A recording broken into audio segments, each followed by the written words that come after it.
Bueno, vamos a retomar nuestra presentación porque tuvimos alguna dificultad técnica. Sin embargo, ya estábamos acabando el primer momento antes de pasar ya a la parte de intervención como tal. Entonces voy a retomar esta última diapositiva donde lo que estábamos diciendo es que las personas adultas podían tener la posibilidad de decidir o no qué hacer frente al uso de sus derechos y mecanismos de protección, y que nosotros como médicos pues lo que tenemos que hacer es garantizar el dar esa información y que ellos pues digamos que decidan qué hacer, si van a instaurar alguna medida de protección, alguna denuncia, demanda o demás. Es importante aquí decir que en ocasiones uno como médico puede experimentar alguna molestia cuando las víctimas de violencia sexual dicen que no quieren demandar o que no quieren trasladar el caso a la autoridad competente, y también nosotros ahí como médicos pues tenemos que limitar esas expresiones que podamos hacer con nuestro rostro o incluso verbalmente frente al no estar de acuerdo en que no instauren alguna medida, porque finalmente pues es algo sobre lo que nosotros no tenemos injerencia más allá de la información y más allá de la intervención que nos corresponde, y obviamente guardando y cuidando nuestra conducta para que no vaya a ser lesiva también para esta persona víctima de violencia sexual. De otro lado, decía yo que los niños, por el contrario, o las niñas víctimas de violencia sexual no van a tener esta condición de decidir si van a demandar o no van a demandar, porque por el hecho de ser menores de edad, nosotros tenemos que proceder de conformidad. Entonces, niños, niñas y adolescentes que estén enmarcados dentro de un riesgo de violencia sexual, pues deben garantizárseles sus derechos y deben generárseles mecanismos de protección ya por parte de terceros, donde ya como médicos no tenemos que dar simplemente una opinión o una información, sino efectivamente tenemos que ir hacia una acción que es la acción de protección. ¿De acuerdo? Y aquí también les decía, en el momento en el que empezamos a tener dificultades de conectividad, que pues trabajo social o esa parte complementaria del equipo psicosocial es supremamente valiosa e importante para poder apoyar este proceso en términos de notificación y orientación, y por eso pues tenemos que también apoyarnos y trabajar mancomunadamente con esta otra parte del equipo para los fines pertinentes. Bien.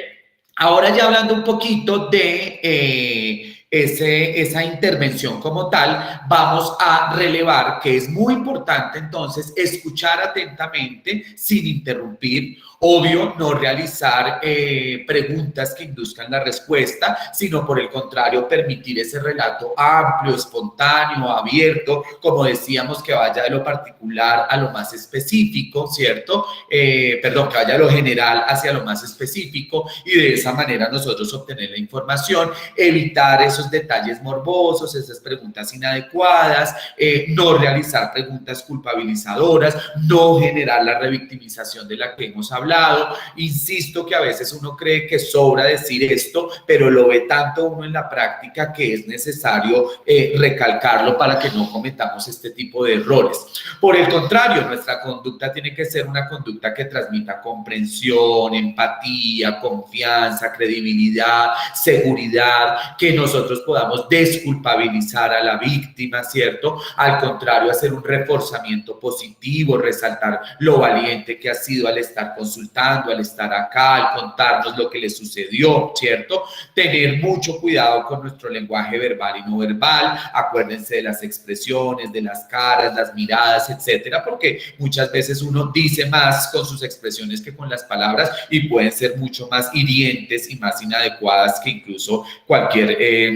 palabra o cualquier frase que se pueda emitir. Y claramente aquí lo que tenemos que hacer es habilitar la expresión de las emociones. Acuérdense que la persona aquí necesita liberarse, necesita hacer catarsis, necesita sacar lo que emocionalmente tiene constreñido por lo que le sucedió. Luego aquí no podemos nosotros coartar la expresión, no podemos decir que no llore, no podemos decir que no hable, no podemos decir que no cuente, porque todo lo contrario, es el espacio justamente para hacer eso. Por supuesto que habrán ciertas limitaciones en términos de la competencia, del tiempo y de la metodología como tal, pero pues no podemos tampoco no permitirle a la persona que se exprese, sino por el contrario hay que favorecerlo, aunque en ocasiones tengamos que reconducir y tengamos que orientar este diálogo terapéutico pues para poder también cumplir con los objetivos de la intervención desde todo punto de vista. Habíamos hablado ahorita al final del primer video y al principio de de la información sobre los derechos y ya las conductas que se vayan a realizar alrededor de estos. Es muy importante que dentro de la información que nosotros pudimos obtener, pues busquemos cuáles son los mecanismos de ayuda, de soporte, de apoyo que pueda tener la persona para también activar esas redes o activar también esos otros recursos que puedan ser favorables para la persona en términos de continuar el proceso y de superar la situación. Vamos a tener que explicar los pasos a seguir y ahí ustedes como médicos, pues sí es muy importante tener claro toda la ruta, los exámenes de laboratorio, las interconsultas, los medicamentos,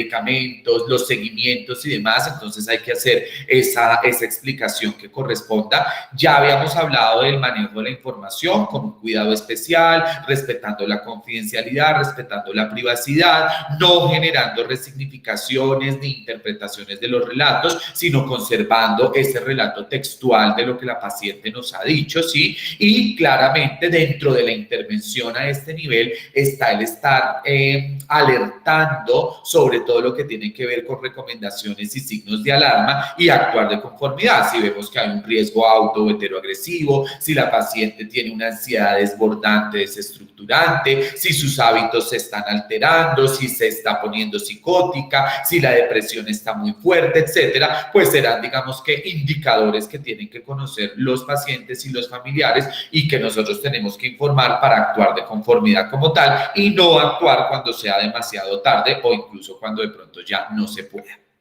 Todo lo anterior entonces nos lleva a la vivencia de la crisis, que la crisis es ese estado temporal de trastorno o desorganización emocional donde hay un desbalance en el sentir, en el vivir y en el actuar de la persona frente a un hecho o un suceso con respecto a las condiciones, las características, las herramientas o los instrumentos internos que tiene para defenderse de esa situación o de ese hecho, independientemente de que el resultado sea favorable o desfavorable. Cuando estamos en crisis no tenemos esa posibilidad, no tenemos esa acción ordenada de poder utilizar los recursos internos que tenemos y externos también para podernos defender. Entonces es cuando se configura una situación que amerita de una intervención, que amerita de un apoyo, que amerita de una orientación terapéutica y de una conducción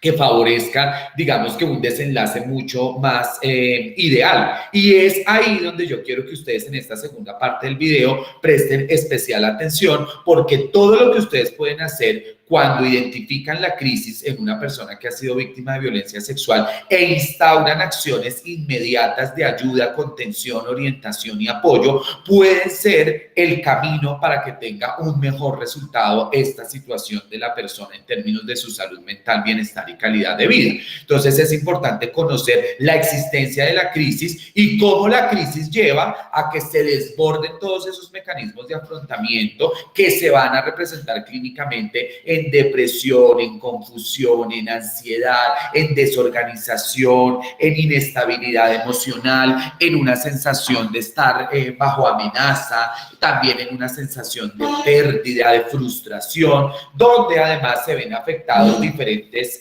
aspectos de la vida, la parte familiar, la parte social, la parte personal, la parte ejecutiva, la parte cognitiva, relacional, la salud física, etcétera. De ahí, chicos, que cuando una persona está en crisis, pues es necesario poder identificarla y es necesario poder intervenirla porque realmente sí hay una masividad sintomática lo suficientemente displacentera que justifica una intervención como tal. Ahora bien, claramente, como lo hemos dicho, pues las crisis se pueden presentar en cualquier momento de la vida, pero también pueden llegar de manera súbita, circunstancial o inesperada. Y una de las situaciones que más se asocia a presentación de crisis es todo lo que hemos estado hablando de violencia y específicamente de violencia sexual. Bien sea porque se dé de forma aguda o porque se dé de forma crónica, es uno de los eventos vitales que tienen mayor impacto emocional y que se consideran una experiencia emocionalmente perturbadora. Entonces es necesario que nosotros estemos alerta de personas que puedan ser víctimas de violencia sexual o que sean víctimas de violencia sexual, porque muy seguramente son personas que están en crisis y que necesitan de una intervención. Estas personas que sufren una crisis como consecuencia de la violencia sexual en cualquiera de sus expresiones, pues van a tener un amplio espectro de manifestaciones, las cuales claramente generan un daño psíquico muy importante que se puede ver representado al corto, al mediano o al largo plazo, y ustedes pueden encontrar síntomas de todos los espectros, de la parte afectiva, del pensamiento, de la conducta, de los hábitos, etcétera. Encontramos, por ejemplo, depresión, ansiedad, manifestaciones fóbicas, el trastorno de estrés postraumático, pueden haber conductas autoagresivas, puede haber consumo de sustancias psicoactivas, pueden haber síntomas disociativos, incluso pueden haber síntomas francamente psicóticos, y por supuesto que toda esta clínica va a afectar los diferentes dominios de la vida de un individuo y pues va a tener un impacto negativo sobre el mismo. Entonces es necesario y es importante poder intervenir a cabalidad sobre este aspecto para pues minimizar los riesgos que se puedan presentar. ¿Y cómo lo hacemos? Pues lo hacemos mediante la famosa intervención en crisis. ¿Sí? Intervención en crisis que ustedes como médicos generales pueden hacer, intervención en crisis que no necesitan esperar a graduarse de psiquiatras o tener una doble titulación, medicina, psicología para hacer, intervención en crisis que ustedes pueden aplicar en contextos de violencia, de trauma, de duelo, de malas noticias, es decir, en todo lo que día a día nos puede pasar en la práctica clínica, nos puede pasar en la práctica hospitalaria, y que ustedes como médicos pues están en la obligación de hacer algo por ese paciente que lo está padeciendo. Entonces la intervención en crisis pues básicamente es un proceso de ayuda, ¿sí? Que nosotros podemos orientar o que podemos aplicar a un individuo, que podemos aplicar a una familia, a una comunidad que ha vivido un suceso traumático, ¿cierto? Como lo es, por ejemplo, la violencia sexual, y que lo que busca es tratar de minimizar el impacto emocional que pueda tener ese proceso o ese suceso traumático que ha tenido, limitando el daño tanto físico como psíquico como social que éste pueda generar. Y por el contrario, lo que busca es potenciar todas esas habilidades, esas herramientas, esas destrezas internas que el individuo puede tener para sobreponerse a la adversidad, para enfrentar los problemas, para exponer los recursos internos y externos que tenga, que le ayuden de alguna manera a resolver, a adaptarse, a elaborar, a continuar, a seguir y pues en una sola expresión a superar lo que ha vivido. Obviamente esa superación implica un proceso y tiene una significancia en términos de dolor emocional, pero lo que se busca es que la persona no se quede en la crisis, sino que salga de ahí. ¿Y de qué manera sale? Activando todos los recursos que hemos visto hasta el momento y los que vamos a ver más adelante, donde el solo hecho de dar la oportunidad de consultar, de escuchar, de acompañar, de expresar, ya es un indicador de ayuda y ya es un indicador también de elaboración interna que favorecerá esa superación del problema por el cual la persona está pasando. En ese sentido, entonces nosotros tenemos este pequeño como algoritmo, ¿sí? Donde ustedes van a tener una persona víctima de violencia sexual que en un primer momento se va a encontrar en una condición de ansiedad, de shock, donde va a haber una cantidad de reactividad principalmente neurótica, signos y síntomas afectivos muy concordantes con lo que le ocurrió. Y esto va a pasar en los primeros días o semanas tras el evento ocurrido. Al pasar y al progresar en el marco del tiempo esto, se empieza a generar el proceso de adaptación, donde de todos modos aún encontramos en condiciones habituales y frecuentes síntomas de características reactivas neuróticas, y progresivamente se van generando la readecuación de los hábitos en la persona. Para este momento, en un curso adecuado de la situación, la persona está en el mejor momento para hablar del tema. Y aquí le damos importancia al hecho de hablar del tema, y es justo aquí donde entonces fíjense todos los recursos que se activan por parte del médico general para intervenir en este primer y en este segundo momento. Todo lo que tiene que ver con el apoyo, la seguridad, la orientación, el acompañamiento, las estrategias de afrontamiento, el fortalecimiento de la red de apoyo, que, como dice la diapositiva, lo puede realizar cualquier profesional de la salud entrenado, como ustedes, como médicos generales en formación, con dos instrumentos muy importantes o con dos técnicas muy importantes. Una es la de los primeros auxilios psicológicos, que ustedes ya vieron el semestre anterior, y otra sería, por ejemplo, lo que estamos viendo el día de hoy de intervención en crisis como tal. Y otra puede ser también lo que han visto durante mucho tiempo, por lo menos los que han rotado conmigo, que les he enseñado, la aplicación de técnicas cognitivo-conductuales que se aplican per se tanto en la intervención en crisis como en los primeros auxilios psicológicos también.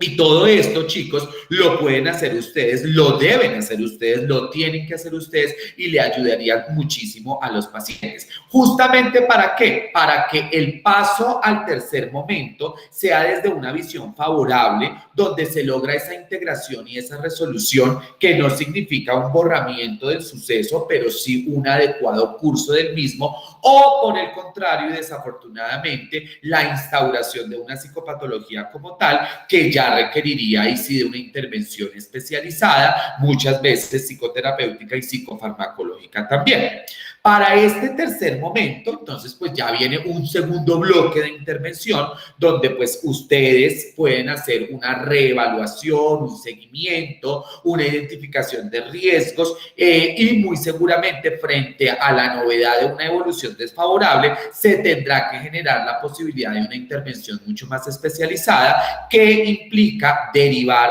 y o remitir al paciente, y en este caso ya pues es una intervención por profesionales de la salud mental, donde muy seguramente, si nos movemos en este terreno de la instauración de la psicopatología, estaremos con pacientes que están sumamente deprimidos, que de pronto han tenido intento de suicidio, que tienen sintomatología de estrés postraumático, que su nivel de ansiedad es desbordante, desestructurante, que ya van a requerir de una terapia tanto farmacológica como psicoterapéutica mucho más especializada, etcétera. Pero el ideal es que no lleguemos acá, sino que nos movamos en estos primeros momentos con estas grandes y valiosas intervenciones, ¿cierto? Y por supuesto que si se nos llega a tocar este terreno, pues no dudemos en absoluto de remitir al psiquiatra en el momento oportuno, y no cuando sea demasiado tarde, sobre todo. Y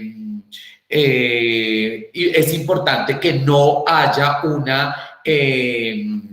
intervención psicofarmacológica inadecuada. Por eso, cuando hay que remitir, pues que se remita oportunamente, para que pues el paciente o la paciente en este caso tenga un desenlace más favorable. Bien. En este orden de ideas y teniendo en cuenta ese algoritmo, insistimos nuevamente, hay que escuchar a la paciente, permitirle que se exprese libremente sobre lo ocurrido, sobre sus emociones, hay que conectarla y contactarla con otras situaciones previas que ha vivido, de tal manera que se salga, digamos, del foco de lo que le está sucediendo, y de esa manera pues también vea que la vida ha tenido otros momentos, que ha tenido otras situaciones, y que tiene herramientas para poder salir de ellas. Entonces es necesario hacerle ver que la vida ha tenido otras circunstancias, otras vivencias, otras experiencias, y que hay que pues trabajar sobre ese aspecto también. Es muy importante también preguntarle previamente cómo ha enfrentado las situaciones, que es necesario para uno poder de alguna manera tener herramientas que le ayuden a la paciente a enfrentar este nuevo problema. Entonces, activar recursos, activar redes, resolver problemas a partir de experiencias previas será algo que nosotros le tenemos que ayudar a que vea nuevamente y de esa manera pues lo ponga en práctica. Por supuesto, estar constantemente reforzando los aspectos positivos y muy importante también acá mirar si nos necesita para que le acompañemos a hablar con los pacientes. Recuerden que todo esto genera estigma, genera culpa, genera rechazo y muchas veces no es tan fácil ni decirlo ni escucharlo. Y ahí nosotros como profesionales podemos hacer ese acompañamiento. ¿Listo? A veces las pacientes quieren estar aparte, no quieren estar compartiendo con sus familiares, con sus pares, con sus amigos y pues digamos que lo necesario es que nosotros podemos decirles que esto les puede suceder, pero tratemos de que no se queden en esa situación, sino que hay que promover a que vuelva y esté con familiares, amigos, pares, conocidos, para que se reactiven lo que es la cotidianidad como tal. También es necesario que las personas reconozcan que pueden sentir dolor, tristeza, ansiedad y que es normal que tengan ese tipo de sentimientos y ese tipo de emociones. Entonces no hay que estigmatizar, ni hay que minimizar, ni hay que devaluarlos, ¿sí? Sino por el contrario, informarle que lo que puede suceder, pero muy importante, qué puede hacer con eso y cómo lo puede manejar, ¿sí? Para que no se convierta en un problema más grande, sino para que lo empiece probable y progresivamente a elaborar y a dominar y a controlar como parte del mismo proceso terapéutico como tal. Aquí viene muy bien lo que decíamos hace unos minutos, donde están esas intervenciones cognitivo-conductuales, el mindfulness, la relajación, la respiración, las actividades lúdicas, lo que nos genera satisfacción, lo que nos mejora nuestro estado anímico, etcétera. Y son intervenciones que ustedes como médicos pueden hacer y que le vienen muy bien a las pacientes como parte de ese proceso terapéutico de mejoría que les estamos proponiendo que les estamos favoreciendo. Algo muy importante con las pacientes víctimas de violencia sexual es que tienen alteraciones bien significativas del patrón de sueño. Entonces hay que promover un patrón de sueño saludable. Ustedes para este momento de la formación ya deben tener claro todo lo que son medidas farmacológicas y no farmacológicas, ¿cierto? Para el manejo del insomnio, todo lo que tiene que ver con higiene y profilaxis del sueño. Estas pacientes se van a quejar,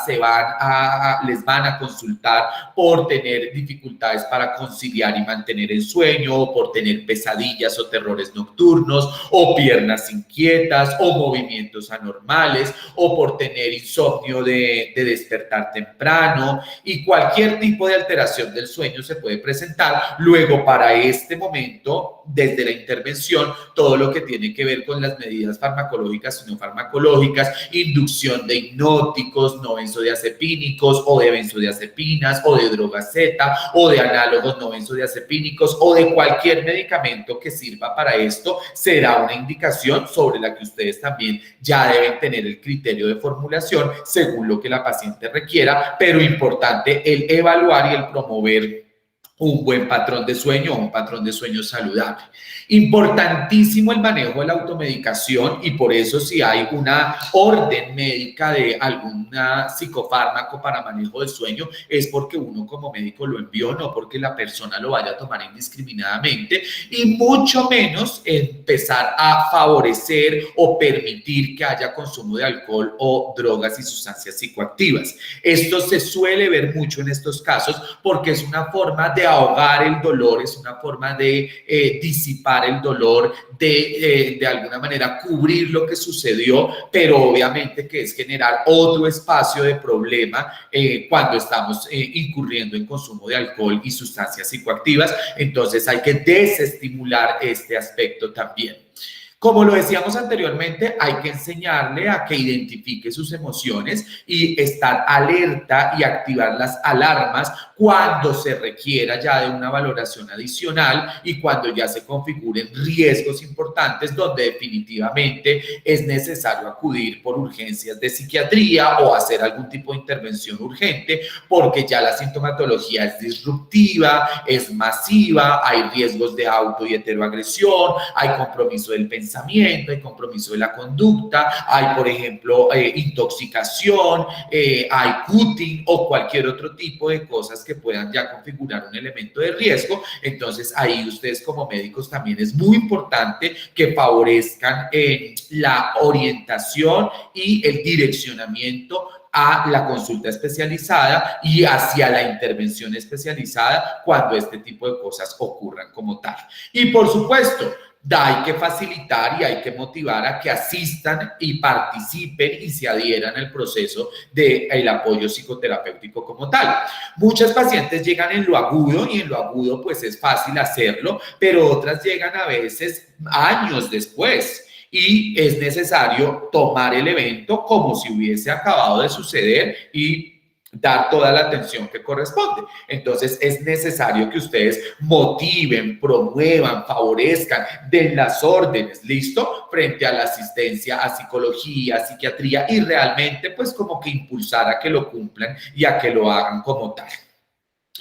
Cuando tenemos pacientes víctimas de violencia sexual, es muy frecuente que ellas hagan cogniciones erradas o cogniciones distorsionadas o creencias distorsionadas frente a lo que les sucede y cómo eso se representa posteriormente. Entonces, muchas veces hay fobias, hay culpas, hay vergüenza, hay sensaciones de sentirse sucio, indeseado,